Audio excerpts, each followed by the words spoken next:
Okay, so here we are then. My completed Seleucid army. Apologies. No, I'm not sorry. It's a big army. I can't do a good video. And I'm not good at videos anyway, so this is exactly what it is.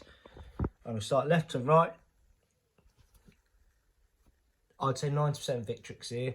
Again with cavalry, Tarantine cavalry, chariot, that's not Victrix. 2 units of cataphracts.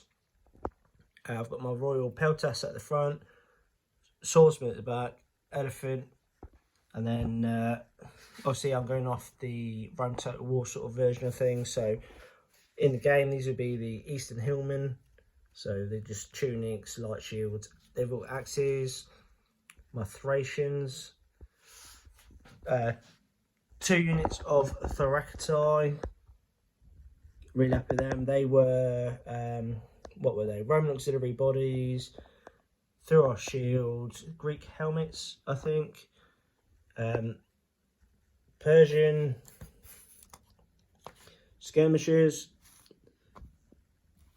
You can't really see, but I've tried to give them like a Greek captain, as it were, to all sort of like the auxiliary sort of units.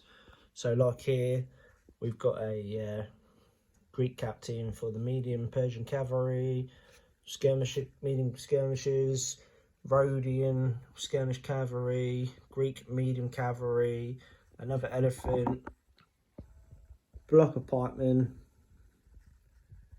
another block of pikemen, another one, and then my silver shields.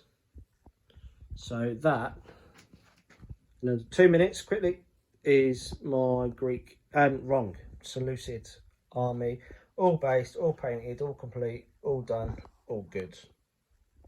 So I